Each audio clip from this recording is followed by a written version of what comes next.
મારું નામ છે રાજલ ગઢવી અને તમે જોઈ રહ્યા છો કચ્છ ભાવી। કચ્છના છેવાડે લખપત તાલુકાના ગુનેરી નજીક આવેલ ડુંગર કોતરીને નિર્માણ પામેલ નિત્ય શિવ નિરંજન દેવ ગુફા ખાતે જિલ્લામાં સૌપ્રથમ વખત યોજાઈ રહેલા હિન્દુ સનાતની ચતુર્માસ કાર્યક્રમ અંતર્ગત બેઠકમાં અહીં યોજાનારા વિવિધ કાર્યક્રમની સમીક્ષા સાથે તેના આયોજન માટે બેઠક યોજાઈ હતી, જેમાં સંતો સાથે મોટી સંખ્યામાં લોકો ઉપસ્થિત રહ્યા હતા। કચ્છ જિલ્લામાં સૌપ્રથમ વખત ગુનેરી ગુફા ખાતે રાષ્ટ્રીય મહાકાલ સેનાના સંસ્થાપક દિગંબર કુશલ ભારતીજી મહારાજ ઋષિ આશ્રમ મેવાડાના સાનિધ્યમાં ચાલી રહેલા હિન્દુ સનાતની ચતુર્માસની ઉજવણી અંતર્ગતના ધાર્મિક કાર્યક્રમમાં આગામી દિવસોમાં અહીં શ્રાવણ માસ દરમિયાન યોજાનાર પાર્થિવ શિવલિંગ પૂજા, ભાગવત કથા, દેવી ભાગવત તેમજ રામચરિત માનસ સાથે પ્રથમ વખત યોજાનાર 54 કુંડી બગલામુખી યજ્ઞના આયોજન માટે યોજાયેલી બેઠકના અધ્યક્ષ સ્થાનેથી દિગંબર ખુશાલ ભારતીજી મહારાજે હિન્દુ સનાતનની ચતુર્માસ પાર્થિવ શિવલિંગની પૂજા તેમજ બગલામુખી યજ્ઞ સહિતની માહિતી આપી હતી। તે સાથે તેમણે અહીં ચતુર્માસ ગાળવાના મળેલા અવસર બદલ ખુશી વ્યક્ત કરી હતી। કાર્યક્રમમાં ઉપસ્થિત અંબેધામ ગઢસીસાના પૂજ્ય ચંદુમાએ આશીર્વાદ વચન આપતા જણાવ્યું હતું કે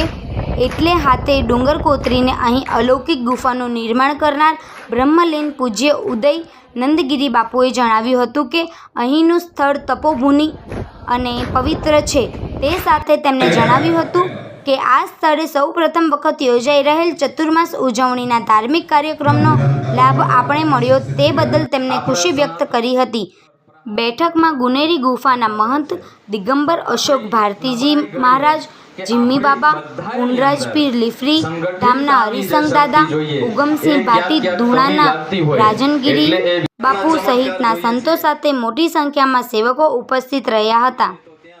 શ્રાવણ માસ દરમિયાન તારીખ 25/7થી દરરોજ સવારના પાર્થિવ શિવલિંગ પૂજન તેમજ ધાર્મિક કાર્યક્રમો તારીખ 13/8થી 19/8 સુધી પોરબંદરવાળા હાર્દિકભાઈ જોશી, રમેશભાઈ ઓઝાના શિષ્યના વ્યાસાસને શ્રીમદ ભાગવત કથા 22/9થી 30/9, શ્રીમદ દેવી ભાગવત કથા વક્તા કિરણભાઈ જોશી રવાપરવાળા તારીખ 9/10થી 17/10 રામચરિત માનસ કથા વક્તા વિશાલ કૃષ્ણ શાસ્ત્રી નારાયણ સરોવરવાળા 25/10થી 2/11 54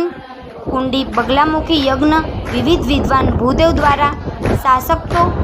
મંત્રોચ્ચાર સાથે કરવામાં આવ્યા બાદ અહીં ચાલી રહેલા ચતુર્માસના ધાર્મિક મહોત્સવનું તારીખ 3/11ના ભંડારા પ્રસાદ સાથે સમાપન કરાશે।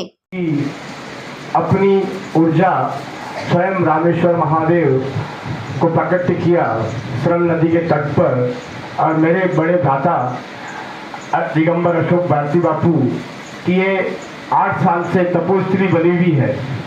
और रही चतुर्मास की तो चतुर्मास ये मैं तो सोचता हूँ कोई पुण्य जन्म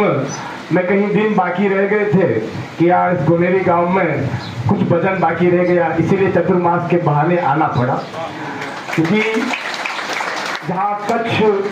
भूमि सतयुग के अंदर जहाँ मंथन हुआ हो, जहाँ से 14 रत्नों का प्राकट्य हुआ हो,